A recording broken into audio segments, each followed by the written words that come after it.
Okay, now we're going to transition into our wall version for the upper arm and the forearm work. And this is going to be so important for your clients.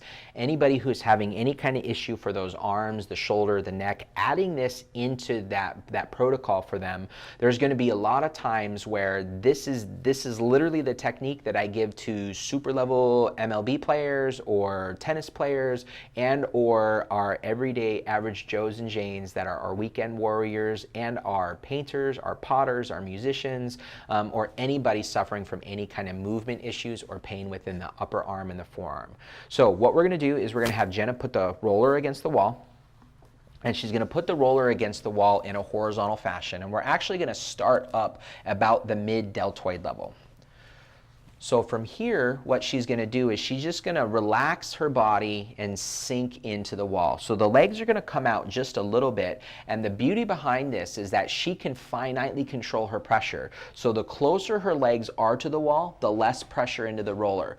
The more her legs come away from the wall, the more it puts weight into the roller. So your clients can find really what works for them. The key is that they're not doing two things. The first thing that people tend to do, or our clients tend to do, is that they tend to shrug the shoulder up and bring the shoulder down to do the motion. And that's really not accomplishing anything other than getting those muscle areas in that fascial tissue to contract even more. So what we want Jenna to do is just stay all the way soft, so nothing within this shoulder girdle and neck is working.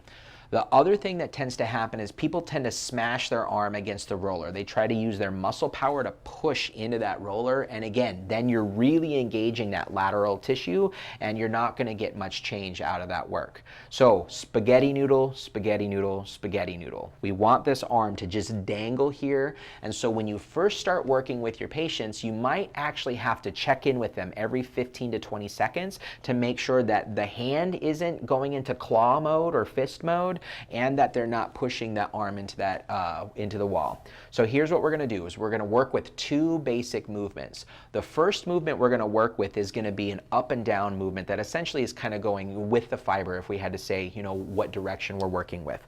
How we're going to accomplish that task is that the knee is going to float forward just a little bit. The outside knee is going to float forward just a little bit, which lowers her down, and then when the knee comes back, it's going to raise her up. All we need to do is roll up and down just a little bit in one particular spot 2 or 3 times.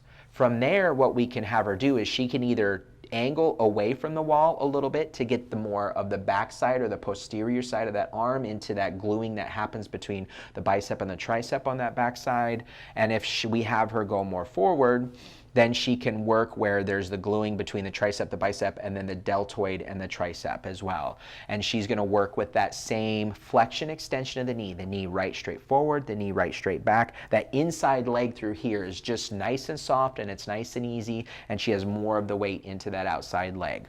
So, and you're going to do that from that mid-deltoid down towards the elbow. And so we want to work with the fibers up and down wherever they need to do that. And so she would move it to a different spot. Same thing, keep checking in. Spaghetti noodle, is the hand soft? Is the shoulder soft? Because again, people just start cranking with that shoulder to do that work. So what we want to do from there is we're going to work with our next motion. Now again, what happens within the cylinder of this arm is that the tissues start to get twisted and rolled out, and they get glued into certain positions. So Jenna's going to pause for just a second. So what happens is that if we take the shirt or a sock and if it gets twisted on the body, then what happens is that even if I move it up and down and try to position it that way, it doesn't really change. So what I have to do is I have to unravel the twist out of that tissue to be able to get this whole cylinder to soften and let go, so we're not getting any impingement along the veins and the arteries that can facilitate some of our thoracic outlet syndromes that we see within our patients that can mimic carpal tunnel issues. So a lot of these issues in the shoulder, neck, wrist, elbow, hand really can stem from this connective tissue just being too tight and rotated in an incorrect position. So what we're going to have her do to unravel that twist so the arm can hang in a more neutral position is she's going to start with her body perpendicular to the roller here, so where her shoulder is coming straight out away from the wall. From here, she's going to spaghetti noodle her arm. She's going to lean into that wall, and she's going to roll her body from the outside to the inside of the arm. So essentially what's happening is that she's getting hooked in here and she's rotating through that tissue and she's moving through that tissue. And again, the technique itself is not actually lengthening fascia. What's happening is that as she puts pressure into this, it's stimulating the sensory system within the brain. The brain says, oh my gosh, that's safe, it feels good, it's going to distract it for a second, and then the motor out changes. So it actually lets the fascial tissue go and it lets the muscle cells go. So that idea that we're lengthening fascial tissue as we're working just isn't true, and research has proven that to be the case. So as she's working through here, she's going to lower that roller down, she's going to find the next spot, she's going to spaghetti noodle the arm, and again, she has her arm between her rib cage and the roller here, and that's where the work is coming from. And so she just leans in, as easy as pie. She's going to rotate, or she's either going to work up and down, a very small, slow motion, sticker slow always, or she's going to roll from the outside to the inside, take that pressure off just a little, reposition, and then she's going to go again. And we're actually going to do this from the shoulder all the way down through the elbow, all the way down to the wrist, and that's how we're going to work that arm. Now, the added benefit that we can add again is that if our client's legs are having a hard time, we're going to come back to our handy dandy stool. So Jenna's going to go ahead and go right there. Okay, we're going to put the stool down.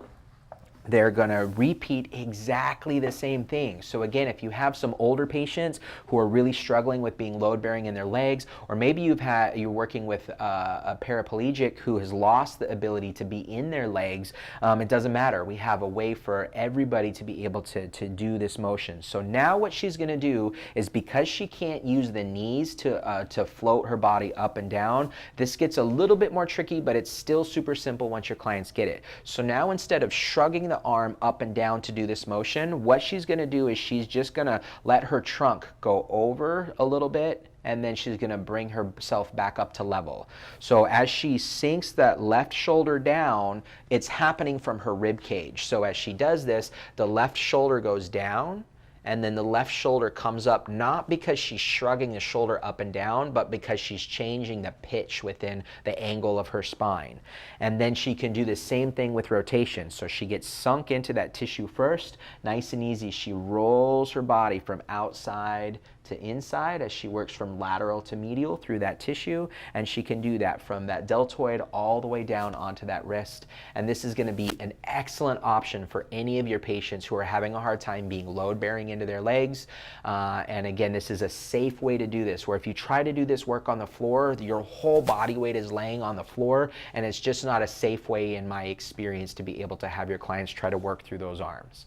So I know if you put this practice into, or if you put this into play within your practice or your studio, your clients and your students are going to have so much more success with anything that's going on within that shoulder girdle. They're going to see better range of motion. They're going to see better coordination. They're going to have an increase in their balance and their strength. And the more those arms can move freely, it takes a tremendous amount of a restriction off of the rib cage, off of the spine, off of the hips, and it should be a vital part of your practice.